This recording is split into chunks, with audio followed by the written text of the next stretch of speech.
What is the greatest comeback to an insult you've ever heard? Hi Reddit guys, subscribe now, or I will steal your purse. Joe Pine interviewing Frank Zappa. Joe, I guess your long hair makes you a woman. FZ, I guess your wooden leg makes you a table. How does a dude named Pine have a wooden leg? What if it's mahogany or oak? Hahaha, I didn't even think about that. Good stuff. Not even clever, but one of my favorite Zappa lines, because it's so outlandish, is may your shit come to life and kiss you on the face. Nobody looks good with brown lipstick. Was that just Zappa's way of saying, don't be a kiss ass? During WW1, Switzerland had a tiny standing army, but they were very skilled marksmen. Wilhelm II of Germany asked what 250k Swiss troops would do if he decided to invade with 500k German troops. The Swiss said, shoot twice and go home. And that, good sir, is how getting Swiss cheesed got the definition we know today. It sounds right, but I don't know enough about cheese to dispute it. Switzerland is actually neutral now, in part because they were such good fighters. Many European countries hired Swiss mercenaries to fight for them. At least, that's what I heard in a YouTube video. Yeah, but nowadays is just to avoid getting wrecked by any enemy Switzerland might face, since it is in the middle of Europe, and with a very small army. Switzerland is also not worth taking.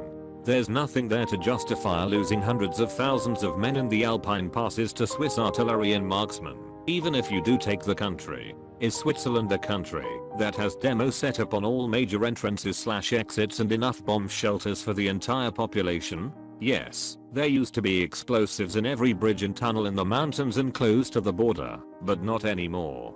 Indeed, it should take the troops maybe 12 hours to reinstall the explosives. 18th century British radical politician John Wilkes was told in Parliament by a political opponent, "Sir, I do not know whether you will die on the gallows or of the pox." Wilkes shot back with, "That depends, my lord, on whether I embrace your lordship's principles or your mistress." He's basically calling dude a scumbag and saying his girl is a dirty hoe. Or, in the words of classical poet DMX, "You whack, you're twisted, your girl's a hoe, you broke, the kid ain't yours, and everybody knows. Your old man say you stupid, you be like, so. I love my baby mother, I never let her go." Wilkes shot back with, "That depends, my lord, on whether I embrace your lordship's principles or your mistress." The lords observed with snide delight. He glanced, ashamed, from left to right. He stood to make his own reply. "I know you are, but what am I? I wanna act like I'm sophisticated enough to get this, but I'm absolutely not. The pox, a slang for disease, or smallpox, or something equally nasty that would kill you, or hurt you real bad. The gallows, death by hanging." So he, Wilkes, basically said, "If I follow your principles, I'll be hanged. If I fuck your side chick, I'll die of standard or some weird disease." Implying that his political opponent basically has no morals and his side chick is a disease-ridden woman. My grandparents used to bicker. My grandmother generally came out on top, as she was fierier. One time though, she was asking him to do a bunch of stuff, and he muttered, "If you lose some weight, you could do it yourself." She fixed her gaze on him and glowered, "I'm thinking of getting rid of about 200 pounds of useless fat immediately." He replied, "You're going to cut off your foot." Man, nobody bickers like old married couples bicker. They've had decades to perfect their craft. Also, they know practically everything about each other, including what will really hit home. Also, how to produce insults that are scathing in the eyes of others but not actually damaging to each other. If they truly wanted to dig into each other, they would have figured out how to make each other want a divorce by now. Someone yelled out in a Walmart, "I'm not ashamed of who I am." Another voice echoed back, "That's your parents' job." Back in middle school, I was at Walmart with a friend of mine looking for pants.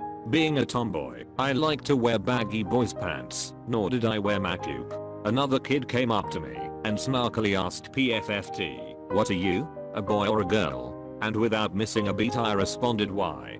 Do you think him hot?" He just got flustered and walked away mumbling obscenities. This was the 90s, so that gender question actually was insulting to my 14-year-old brain. Not the greatest, but I still hold pride for my quick wit back then. Too bad that's all gone now. For some reason everyone in high school thought I was a lesbian, So a straight dude in my grade walked by me and was trying to make fun of me/gay bash and said, well, at least I don't like girls. I just kinda stared at him and waited for it to click. Saw a clip of a stand-up comedian the other day, and he says something along the lines of, the first time I had sex it was terrible. The first time I had sex. And a woman chimes in with, you mean yesterday? Crowd laughs for a while, and while the comedian is waiting for them to calm down, you can see the gears turn in his head. Once it gets down to basically a few chuckles, he just says, glad you remember, and the crowd just lost their shit. It was amazing. Okay, now we need the source of this clip. I used to work with this like 70-year-old woman. She was a supervisor, and one day one of the ladies who worked with us told this old lady to kiss my ass, and the old lady replied, where do I start? You're so fat your crack goes all the way up your back. Gran, how many times do we have to tell you? We are not a crematorium. I asked my mother why she always wears makeup despite being in her 40s. She told me she wears makeup so she doesn't look like me. Edit. I was 9 savage. You deserve that. A guy makes fun of his bald friend by rubbing his head and saying, wow, your head is as smooth as my wife's bottom. The friend also rubs his head and says, wow, you're right. That had to hurt. Quiet guy in my art class got called queerbait. He replied with, if I'm the bait then you're the catch of the day. My 10-year-old cousin was pushed aside by an older student at school who also felt the need to call him a gay child. My cousin told him not to get his hopes up. You wish became the kryptonite to gay jokes in my elementary school for a while growing up. Do your parents know you're gay? My first exposure to a trick question. Do you RS? One of my co-workers was cold calling customers, trying to get appointments to drum up business. One of them told him to go fuck his hand, and he responded with, I've got that penciled in for 3. I should be done by 4, if you'd like to come in for an appointment then. The guy laughed his ass off and ended up coming in for the appointment. I had a coworker, also in sales, also cold calling, a take no shit middle-aged woman. When people hung up on us, sometimes we'd call back and play dumb. Often people would realize they were being rude. This is more business to business. Anyhow, this lady couldn't help herself, so she'd call back, feign the same polite friendliness, and say, hey sorry, I think we were rudely disconnected. Edit. Some context. Business to business cold calling isn't the same as cold calling people's houses to sell a vacuum. Some industries don't advertise on TV, and when you're selling a service rather than a product and it's custom, it's not at all normal or sound business advice to do all of your own research on Google. Not all cold callers are hoping to find someone in a vulnerable state to trick them into an impulse buy. We would make an introduction cold to get to the appropriate decision maker, but the deal wouldn't close for another 6 to 9 months, usually. Never the day of the cold call. People rarely hung up on us, maybe once a month, and when they did, it was always the gatekeeper. That's who she would say this to, and while it certainly wasn't good sales technique, decision makers generally care more about their bottom line than their receptionist's feelings over being called rude for being rude. Contrary to this thread, introducing yourself to someone over the phone is like or thing people do, and the person on the other end who hangs up is literally being paid for the sole purpose of facilitating such communication.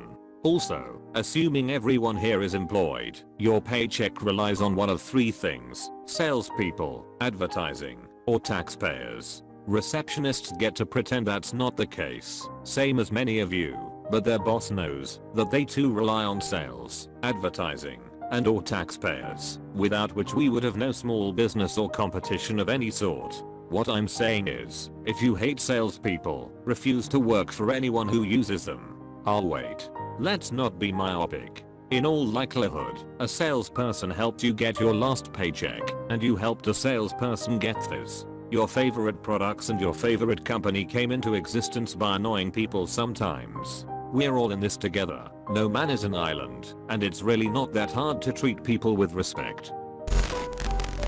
Winston Churchill, of course. Lady Nancy Astor. Winston, if you were my husband, I'd poison your tea.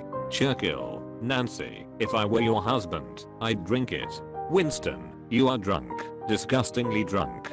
Yes, madam, but you're fat. And when morning comes, I shall be sober. Mayo, I think he said tomorrow I will be sober, but you will still be ugly. That all Reddit guys, don't forget. Please subscribe or I will steal your purse.